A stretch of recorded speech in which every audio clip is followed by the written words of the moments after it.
Bismillahirrahmanirrahim. Assalamualaikum warahmatullahi wabarakatuh.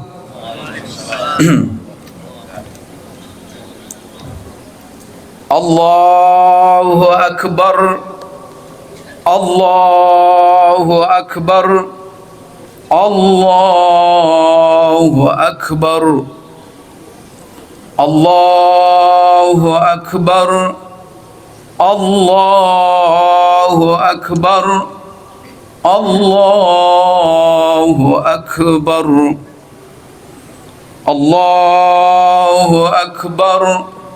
Allahu akbar. Allahu akbar. Allahu akbar. Ma laha saba'idin wa asfar. Allahu akbar. Ma kharajal musalli ilal musalla wa kabbar. Allahu akbar. Ma hajja hajjun wa'tamar. Allahu akbar. Ma labba mulabbin wastaghfar. Allahu akbar kabira. Walhamdulillahi katsira. Wa subhanallahi bukratan wa asila. La ilaha illallah wahdah. Sadaqa wa'dah. Wa nasara 'abdah. Wa a'azza jundahu wa hazamal ahzaba wahdah. La ilaha illallah. Allahu akbar. Allahu akbar walillahil hamd. Alhamdulillah. Alhamdulillahilladzi kana bi'ibadihi khabiran basira. Wa ja'ala fis samaa'i burujan wa qamaran munira. Ashhadu an la ilaha illallah wahdahu la syarika lah. Dzul arsyil majid. Fa'alun lima yurid. Wa huwa ala kulli syai'in syahid. Wa ashhadu anna Muhammadan abduhu wa rasuluh. Ba'athahu Allahu birrisalatil ilahiyyah. Fahada bihal insaniyah. Wa zalzala biha kayanal wasaniyah. Sallallahu alaihi wa ala alihi wa ashabihi at-tahirina wa man tabi'ahum bi ihsanin ila yaumiddin wa sallama tasliman katsira. Amma ba'd. Fa ya ayyuhal muslimun, usikum wa nafsi bitaqwallah, faqad fazal muttaqun. Qala Allah ta'ala fi kitabihil karim, a'udzu billahi minasy syaithanir rajim. Falamma balagha ma'ahu as-sa'ya qala ya bunayya inni ara fil manami anni azbahuka fanzur madza tara. Qala ya abati if'al ma tu'mar. Satajiduni insya'allahu minas sabirin. Wa qala ta'ala inna a'tainakal kautsar fasalli li rabbika wanhar. Inna syani'aka huwal abtar. Sadaqallahul azim. Allahu akbar. Allahu akbar. Allahu akbar walillahil hamd. Alhamdulillah, segala puji dan syukur kita hadapkan kepada Allah. Pada hari ini, pada hari yang mulia ini, kita kembali berhari raya dan bergembira merayakan hari raya Idul Adha 1444 Hijriah. Kesempatan yang ada ini merupakan semata-mata karunia dan nikmat Allah kepada kita. Karena kalau kita menoleh ke kiri, ke kanan, ke depan, ke belakang, banyak orang-orang yang kita kenal. Tahun yang lalu mereka masih merayakan Idul Adha bersama kita, tetapi tahun ini mereka tidak kelihatan lagi, karena mereka lebih dahulu telah dipanggil oleh Allah. Dan kita yang hadir ini juga kita tidak tahu apakah ini hari raya Idul Adha terakhir bagi kita, atau Allah masih akan memberikan kesempatan untuk tahun-tahun ke depan merayakan kembali hari raya yang sama. Namun kita takkan pernah putus asa, dan kita terus tetap optimis dan berdoa kepada Allah. Semoga Allah memberikan kepada kita umur yang panjang dan memberikan kesempatan kepada kita untuk selalu bertemu dengan kesempatan-kesempatan bahagia seperti ini. Kaum muslimin, kaum muslimat, jemaah salat Idul Adha yang dimuliakan Allah, kebahagiaan kita pada hari ini kita ungkapkan dengan ibadah kepada Allah Subhanahu wa taala. Pertama, kita ungkapkan dengan memperbanyak takbir, tahlil, tahmid dan tasbih kepada Allah Subhanahu wa taala. Kita mengucapkan Allahu Akbar, Allahu Akbar. Kalimat inilah yang paling banyak kita ucapkan di hari ini, dan kalimat inilah yang paling banyak kita ucapkan setiap kita salat sehari-harinya. Karena bagi kita, dengan ucapan ini meyakini seyakin-yakinnya bahwa dalam kehidupan kita yang maha besar hanya Allah Subhanahu wa taala. Selain Allah, apalagi dunia yang fana ini, semuanya tidak ada harga dan tidak ada nilainya di hadapan kebesaran Allah Subhanahu wa taala. Oleh karena itu, dalam hati kita, pikiran kita, dan kita buktikan dalam kehidupan dan kehidupan kita, dan kita tunjukkan bahwa dalam kehidupan kita ini yang maha besar hanya Allah Subhanahu wa taala. Kemudian kita iringi dengan mengucapkan alhamdulillah walillahil hamd. Kenapa kita ucapkan walillahil hamd, segala puji hanya untuk Allah? Karena kita yakin seyakin-yakinnya bahwa semua yang kita nikmati, yang kita pakai, udara yang kita hirup, kemudian anggota badan yang ada pada tubuh kita, kemudian waktu yang kita manfaatkan dalam kehidupan kita sehari-hari, apa yang kita makan, apa yang kita minum, semuanya itu adalah nikmat Allah. Maka kita katakan alhamdulillah walillahil hamd. Segala puji hanya untuk Allah, karena kita yakin seyakin-yakinnya tanpa Allah memberikan apa-apa kepada kita, maka kita ini Bapak Ibu sekalian zero, nol. Apa yang kita bisa buat untuk kehidupan kita? Yang kita makan bisa kita menciptakannya. Kita hanya tugasnya mencari. Barang itu sudah ada. Anggota badan yang kita pakai sehari-hari untuk berkegiatan, mampukah kita manusia membuatnya? Tangan, kaki, kepala, mata, hidung, telinga. Oleh karena itu kita selalu katakan segala puji hanya untuk Allah. Kenapa? Karena kita yakin seluruh nikmat yang kita pakai dalam hidup ini hanya pemberian Allah. Kemudian kita iringi dengan mengucapkan la ilaha illallah, karena kita yakin yang maha besar hanya Allah, dan kita yakin semua nikmat yang kita pakai dalam hidup ini hanya pemberian Allah.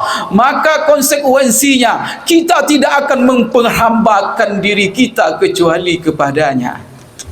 Maka kita hanya hadapkan ibadah kita kepadanya. Kita hanya akan rukuk kepada Allah, kita akan hanya sujud kepada Allah, dan kita akan memberikan ketaatan mutlak kita kepada Allah. Cinta mutlak kita hanya kepada Allah. Kenapa? Karena Dia memberikan segala-galanya, dan karena Dia yang maha besar di dalam kehidupan kita. Maka itulah kita lantunkan di hari-hari ini sebagai rasa syukur. Allahu Akbar, Allahu Akbar, Allahu Akbar, walillahil hamd. Kaum muslimin, kaum muslimat, jemaah Idul Adha yang dimuliakan Allah, pada hari ini kita disegarkan ingatan kita kembali kepada seorang sosok manusia, yang mana sosok ini termasuk sosok yang paling banyak disebut namanya oleh Allah di dalam kitab suci Al-Quran sebagai pedoman hidup kita. Dan sosok ini adalah sosok yang tidak berhenti kita sebut nama beliau, nama dia bersamaan dengan nama Nabi kita Muhammad sallallahu alaihi wasallam. Di dalam Al-Quran termaktub nama beliau tidak kurang daripada 69 kali. Sekalipun Nabi yang paling banyak disebut namanya oleh Allah dalam Al-Quran adalah Nabi Musa alaihissalam sebanyak 119 kali. Urutan kedua setelah itu adalah nama Nabi Ibrahim alaihissalam, yang kita disegarkan ingatan kita dengan beliau pada hari ini. 69 kali Allah sebutkan. Dan bahkan di dalam tahiyat kita selalu kita menyebut beliau, Allahumma salli ala sayyidina Muhammad wa ala ali sayyidina Muhammad kama sallaita ala Ibrahim wa ala ali Ibrahim. Ada kita yang tidak membaca nama Ibrahim setiap hari dan setiap solat kita? Berapa banyak kita salat sunat, setiap tahiyat di situ kita menyebut nama Ibrahim alaihissalam. Ditambah lagi, bagi siapa yang selalu berzikir pagi dan sore, maka dia akan membaca asbahtu ala fitratil Islam wa kalimatil ikhlas wa ala dini nabiyyina Muhammadin sallallahu alaihi wasallam wa ala millati Ibrahim hanifan wa ma kana minal musyrikin. Bukan hanya sekedar itu, bukan hanya Allah sebut namanya dalam Al-Quran berkali-kali, bukan hanya kita menyebut namanya berkali-kali, bahkan sebahagian ibadah utama di dalam agama kita, mencontoh peri kehidupan, ibadah dan pelaksanaan perintah Allah yang pernah beliau laksanakan bersama keluarganya. Maka di saat ini kita menyaksikan saudara-saudara kita sedang haji. Apa yang diingat ketika mereka ketemu dengan Ka'bah? Ketika mereka ketemu dengan Ka'bah, maka mereka diingatkan kepada orang yang pertama membangun dan meninggikan bangunan Ka'bah. Yang meninggikan dan membangun Ka'bah pertama sekali adalah Nabi Ibrahim alaihissalam, yang Allah ceritakan dalam Al-Quran, wa idh yarfa'u Ibrahimul qawa'ida minal baiti wa Ismail rabbana taqabbal minna innaka antas sami'ul alim. Ceritakan hai Muhammad kepada umatmu tentang bagaimana Ibrahim, Ismail diperintah Allah untuk membangun Ka'bah dan meninggikan bangunannya, dan perintah itu dilaksanakannya dengan sempurna. Ketika jemaah haji tawaf, kemudian sekitar tawaf dia, mereka pasti melalui sebuah tempat namanya Hijr Ismail. Disitulah Ismail dibesarkan oleh ibunya Siti Hajar. Maka di situ ingat para jemaah haji bagaimana ibu yang soleha mendidik putranya Ismail sehingga menjadi manusia yang patut dan harus menjadi teladan umat manusia. Setelah tawaf, jemaah haji dan jemaah umrah sa'i. Ketika sa'i kita diingatkan pada siapa? Kepada ibunda Siti Hajar yang diuji oleh Allah Subhanahu wa taala dengan kekurangan makanan dan minuman, lalu dia berlari-lari antara Safa dan Marwah. Lari-larinya Siti Hajar itu Allah abadikan menjadi ibadah kita, yaitu sa'i dalam ibadah umrah dan haji. Kemudian kita meminum air Zam-Zam. Air Zam-Zam itu kita ingat sejarah siapa? Diingatkan kita kepada putra Nabi Ibrahim Ismail yang menghentakkan kakinya, dan dengan izin Allah muncullah telaga Zam-Zam yang mulai saat itu sampai hari ini sumur itu tidak pernah kering. Dan itu sebenarnya merupakan pertama dan yang pertama sebagai keajaiban dunia. Di sebuah bumi yang gersang penuh dengan batu-batuan, ada di situ sumur yang tak berhenti airnya, dan dikonsumsi oleh jutaan manusia setiap hari. Apalagi di musim haji ini, ada yang memanfaatkannya untuk mandi, untuk berwudu, untuk minum, dibawa sebagai bekal kemana-mana karena dia adalah merupakan kesembuhan untuk segala penyakit. Tapi pernahkah kita mendengar air sumur Zam-Zam itu kering? La ilaha illallah. Maka Allah Subhanahu wa taala mengatakan dalam Al-Qur'an, "Inna awwala baitin wudi'a lin-nasi lalladzi bi Bakkah mubaraka wa hudan lil alamin fihi ayatun bayyinatun maqamu Ibrahim wa man dakhalahu kana amina walillahi 'alan nasi hajjul baiti man istata'a ilaihi sabila."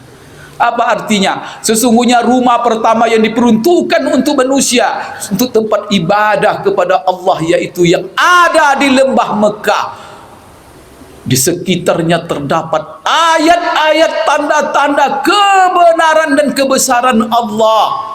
Di situ ada makam Ibrahim, sehingga di belakang makam itu disyariatkan kita umat Islam selesai setiap kita tawaf untuk salat 2 rakaat di belakangnya. Makam siapa? Makam Ibrahim. Makam itu adalah batu yang pernah dijadikan oleh Nabi Ibrahim alaihissalam sebagai tempat berdiri ketika dia meninggikan bangunan Ka'bah. Batu dia tempat berdiri itu Allah abadikan, dan Allah suruh perintahkan kita untuk salat di belakangnya.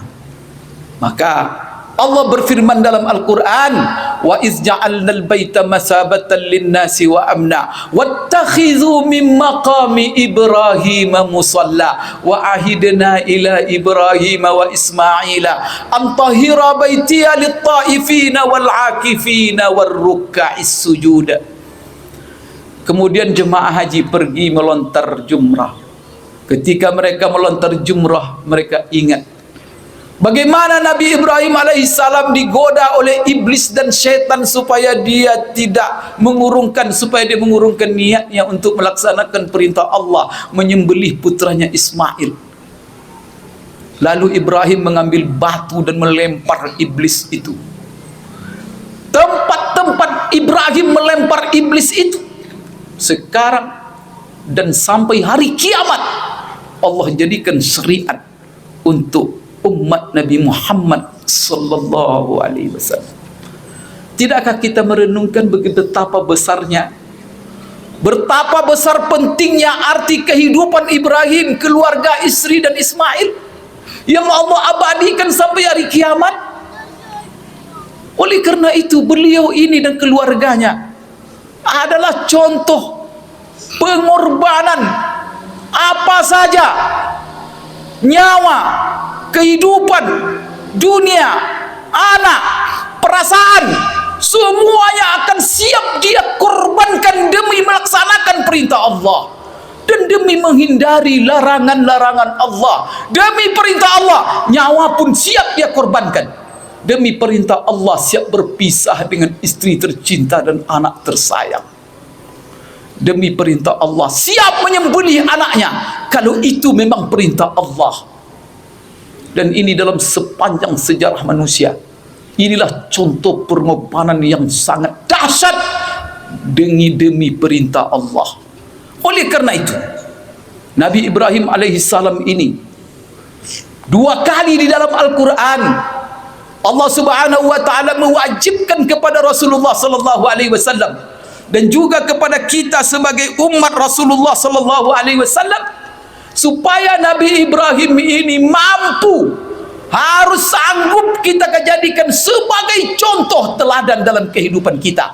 Bukan hanya Rasulullah SAW yang Allah perintahkan untuk mencontoh Ibrahim, tetapi semua kita diharuskan oleh Allah untuk mencontoh kehidupannya.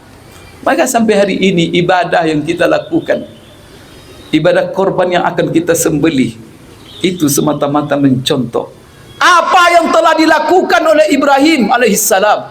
Karena Ibrahim ketika dia diperintah menyembelih anaknya, dan secara serius dan tekad yang benar dia telah menyembelih anaknya, sampai dia bawa jauh-jauh dari penglihatan ibunya, dia bawa ke sebuah tempat namanya Mina.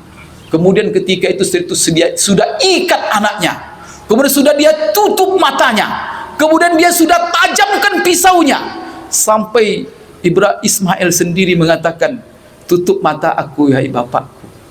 Kemudian asap pisau itu setajam-tajamnya supaya kamu nanti tidak terlalu sedih melihatku. Maka Ibrahim mengasah pisaunya, namun setelah pisau diasah dan Ismail pun diikat dan ditutup matanya, Ibrahim pun melaksanakan perintah dan menyembelih anaknya. Tetapi ketika pisau sudah digorokkan ke leher Ismail, namun pisau itu tidak mempan. Pisau itu menjadi tumpul. Ibrahim ragu apakah belum tajam pisau ini atau bagaimana, sehingga dihadapkannya pisau itu ke batu, sehingga batu itu terpotong oleh pisau itu, saking tajamnya.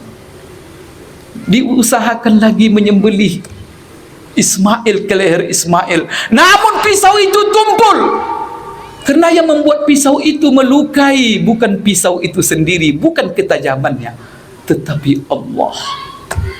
La ilaha illallah. Kalau Allah berkehendak, pisau tidak melukai, tak ada bisa menghalangnya.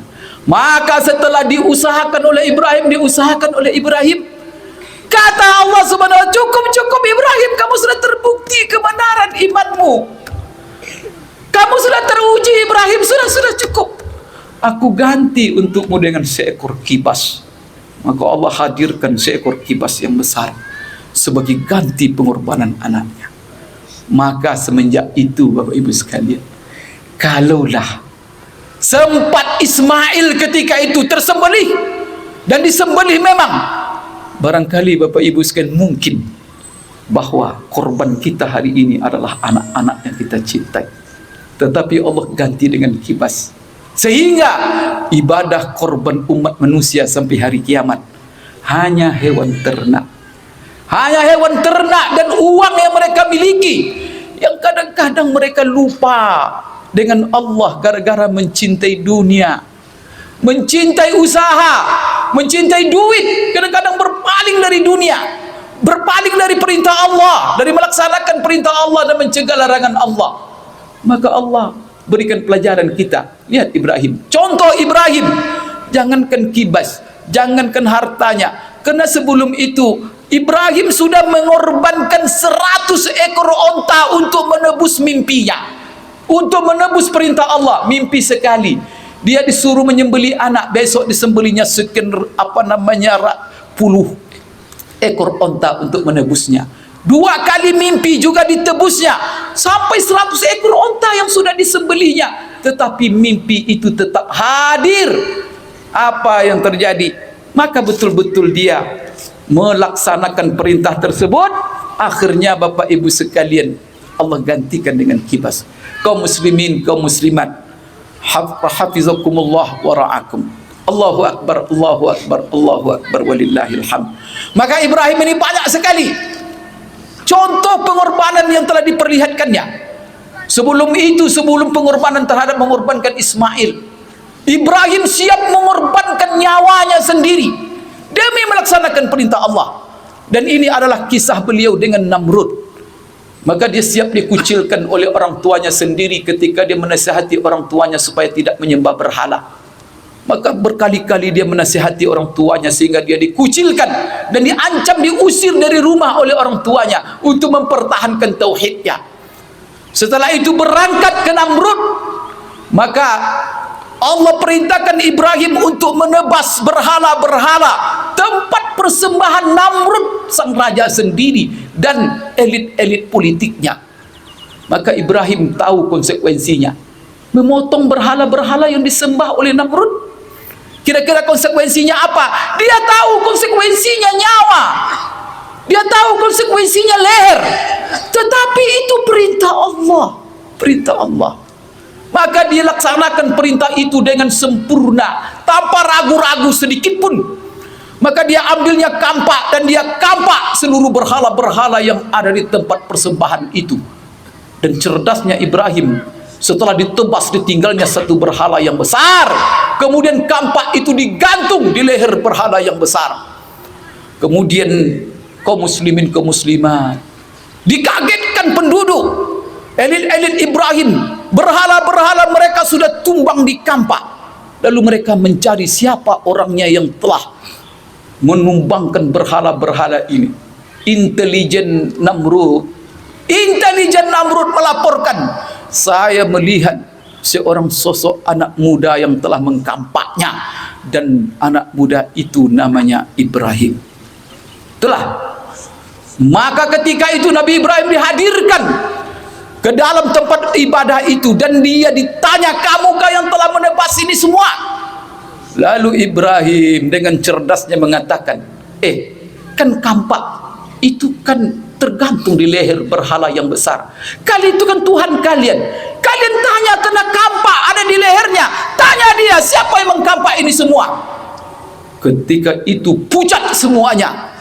Fabuhital ladzina kafaru. Maka pucat orang-orang yang kafir ketika itu. Mereka tak bisa menjawab. Bagaimana batu ini bisa bicara? Dan mungkin dia bisa ngomong dan mengatakan, siapa yang telah menebas ini semua? Maka di situ masuk dakwah Ibrahim. Kalau begitu ngomong aja tidak bisa, masa pantaskah kalian sembah? Kemana akal kalian? Tapi begitulah penguasa-penguasa yang zalim, kalau sudah kepepet tidak punya logika ilmiah lagi, maka dia akan pakai kekerasan.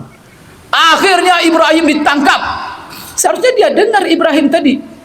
Karena apa disampaikan Ibrahim itu adalah ilmiah.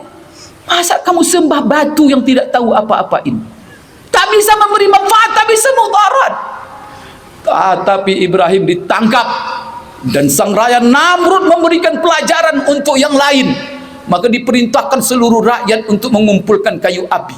Setiap rumah mengumpulkan satu ikat kayu api. Akan diadakan onggokan kayu yang sangat besar, kemudian dibakar untuk dilemparkan Ibrahim ke dalamnya. Maka saking besarnya kayu itu dalam riwayat kisah itu, sehingga Ibrahim tak bisa dilemparkan dari dekat. Terpaksa Ibrahim dilemparkan dengan sebuah alat dari jauh yang namanya manjanik. Dilemparkan Ibrahim ke dalamnya. Semua mereka bertepuk tangan, gembira kena Ibrahim akan hangus terbakar. Sekali lagi Allah memberi pelajaran.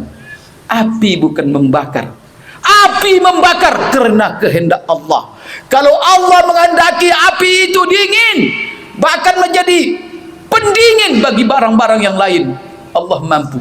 Karena Allah hanya merubah itu semua hanya dengan huruf kaf dan nun. Sebagaimana yang kita baca dalam surah Yasin, innama amruhu iza arada syai'a ayyakula lahu kun fayakun.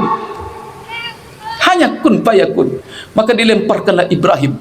Mereka kira Ibrahim hangus menjadi abu. Tetapi apa yang terjadi, kaum muslimin, kaum muslimat? Di tengah-tengah onggokan api itu, malah Ibrahim kedinginan. Dan dia duduk di atas kursi singgah sana.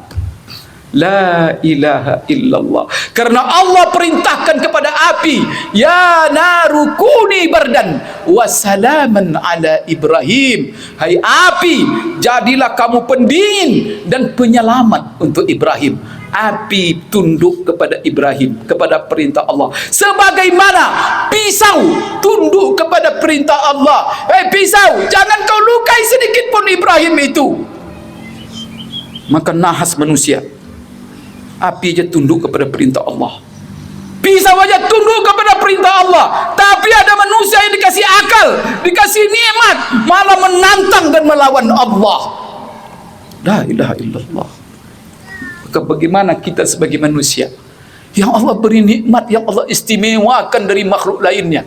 Allah istimewakan kita dari pisau, Allah istimewakan kita dari api.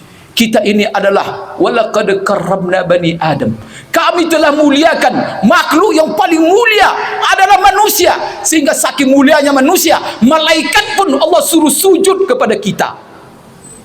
Tetapi manusia yang mulia ini sifatnya pembangkang.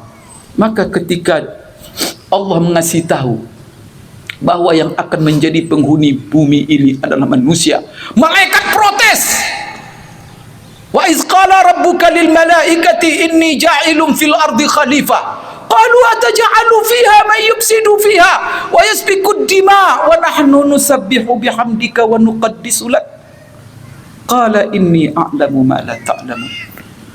Maka ketika Tuhanmu berkata kepada para malaikat, saya akan jadikan khalifah di muka bumi itu adalah manusia, Adam dan anak cucunya. Lalu malaikat protes, ya Allah, engkau jadikan untuk menikmati dunia bumi itu adalah makhluk yang namanya manusia, yang kerja mereka itu merusak, yang kerja mereka itu bertumpah darah, bunuh-membunuh. Padahal kami ya Allah tiap hari bertasbih kepadamu. Wa nahnu nusabbihu bihamdika wa nuqaddisu lak. Kami tiap hari memujimu. Artinya apa? Malaikat rupanya kepengen menjadi pesaing manusia untuk tinggal di muka bumi ini. Tapi Allah katakan, inni a'lamu ma la ta'lamun. Kenapa manusia yang diberikan mereka hak untuk menjadi khalifah di muka bumi? Karena ada perangkat yang Allah berikan kepada manusia, tak Allah berikan kepada makhluk lainnya. Itu ialah namanya akal, ilmu. Maka itulah, tapi banyak manusia dengan ilmu, bukan mereka membesarkan Allah, tetapi dengan akal dan ilmunya malah dipretelin untuk menantang dan melawan perintah-perintah Allah. Na'udzubillahi min zalik. Kaum muslimin, kaum muslimat, jemaah salat Idul Adha yang dimuliakan Allah, maka simbol pengorbanan, maka Ibrahim telah mengorbankan nyawanya siap untuk dibakar, tapi Allah ganti. Allah tidak akan sia-siakan orang yang taat kepadanya. Maka laksanakan perintah Allah. Allah tidak akan menyia-nyiakan kehidupan kita, Bapak Ibu. Jangan takut. Jangan takut menutup aurat dipecat dari kerja. Jangan takut tidak menerima sogok, miskin. Astaghfirullahalazim. Ada yang mengatakan ini kesempatan sekali 5 tahun.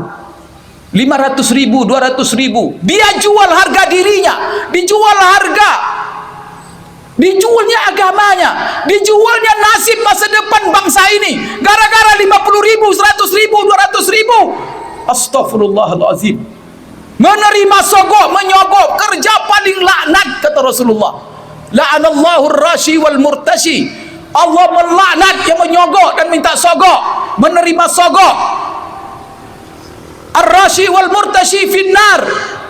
Penyogok yang minta sogok di dalam neraka.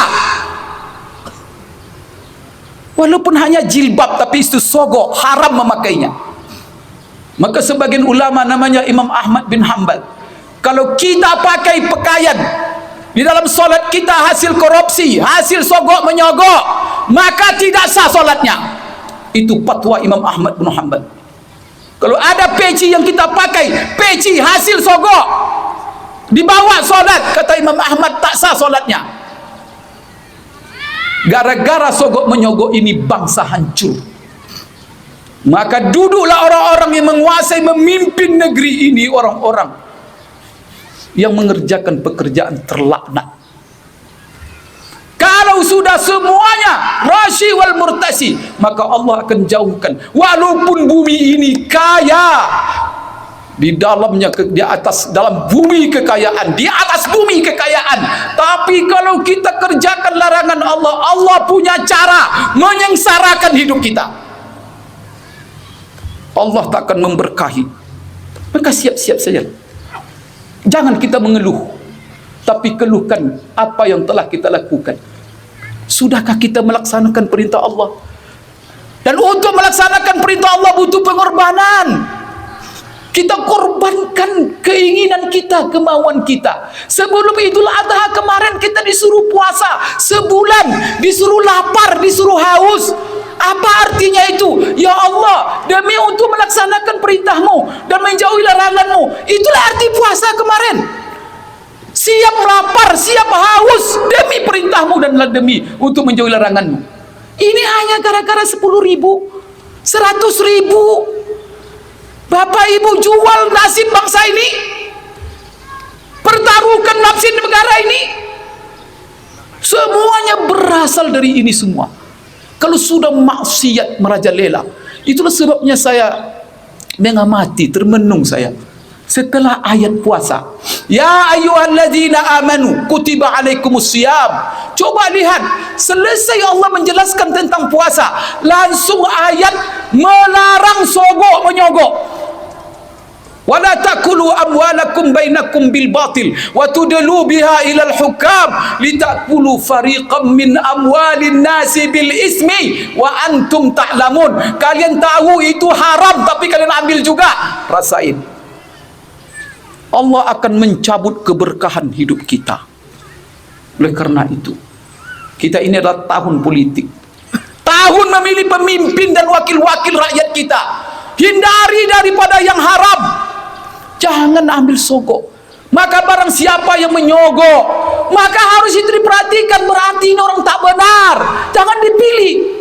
Ini ada pula yang menyogok itu disambut pula secara terhormat. Jadi apa kita sebagai umat Islam? Mana iman kita? Mana pengorbanan kita untuk menjauhi larangan Allah? Tidak cukup Ibrahim setiap hari, setiap tahun kita Idul Adha. Apa makna Idul Adha ini? Kalau sogok menyogok, kita juga menyebar di tengah-tengah kita. La ilaha illallah, na'udzubillahi min dzalik. Tapi kalau semua kita komitmen seluruh rakyat elemen bangsa ini tidak akan menerima sogok pemberian dari siapapun dan memilih pemimpin yang ideal. Tentu kita orang beriman memilih pemimpin yang beriman, pemimpin yang bertakwa, pemimpin yang berilmu, pemimpin yang mengerti agama, yang mengerti supaya dengan agama dia memimpin manusia. Karena kalau manusia ini dipimpin dengan Islam, maka apa? Bukan hanya kelompok tertentu yang akan diuntungkan, yang dia akan mendapatkan kesejahteraan, maslahat, tetapi kalau Islam dijadikan patokan untuk memimpin dunia, apa kata Allah? Menjamin, wa ma arsalnaka illa rahmatan lil alamin. Semuanya akan mendapatkan keberuntungan, mau muslim atau tidak muslim. Inilah yang perlu kita yakinkan. Tetapi tegakkan risalah Allah, berani berkorban demi perintah Allah. Jangan hanya dunia secuil kita korbankan larangan Allah. Berani kita siap dilaknat gara-gara sogok sedikit. Na'udzubillah. Saya pergi ke satu negeri, heran saya. Negeri ini bukan negeri Muslim, tapi negeri non-Muslim. Ketika itu terjadi pesta politik, dan saya bertanya, di sana tidak ada pasang beleho, padahal momen politik, tak ada beleho-beleho, spanduk-spanduk tidak ada. Kemudian yang kedua, saya tanya sempat wawancarai, adakah di sini orang bermain duit, sogok menyogok ketika untuk dipilih? Apa dia katakan jawaban sebagian orang? Menyogok, Pak. Di sini kalau ada orang mencoba memberi uang supaya dia dipilih, dikejar masyarakat sama-sama. Mustahil dia dipilih orang. Karena itu non-Muslim. Bagaimana kita orang Islam yang itu pekerjaan terlaknat dan haram hukumnya? Maka kepada semua kita, siapapun yang ingin jadi pemimpin, jangan tempuh cara-cara yang haram ini. Kepada kita-kita yang diberikan amanah oleh negara untuk memilih pemimpin terbaik yang dipilih, itu kan amanah negara, amanah rakyat. Maka amanah ini jangan disia-siakan, jangan dikhianati hanya dengan duit, yang mana duit itu tidak ada harganya sama sekali. Kita pertaruhkan nasib agama, nasib bangsa, dan nasib negara gara-gara perbuatan terlaknat ini. Bapak-bapak, kaum muslimin, kaum muslimat yang dimuliakan Allah. Allahu Akbar, Allahu Akbar, Allahu Akbar. Walillahil hamda. Barakallahu li wa lakum fil Qur'anil azim wa nafa'ani wa iyyakum bima fihi minal ayati wa dzikril hakim. Fataqabbal minni wa minkum wa min sa'iril muslimin. Astaghfirullah li wa lakum wa lisa'il fastaghfiru innahu huwal ghafurur rahim. Allahumma salli ala sayyidina Muhammad. Allahumma salli ala sayyidina wa maulana Muhammad. Allahumma salli ala sayyidina wa nabiyyina wa habibina wa syafi'ina wa dhukhrina wa maulana Muhammad wa sallim wa radiyallahu tabaraka wa ta'ala an kulli الصحابة رسول الله أجمعين.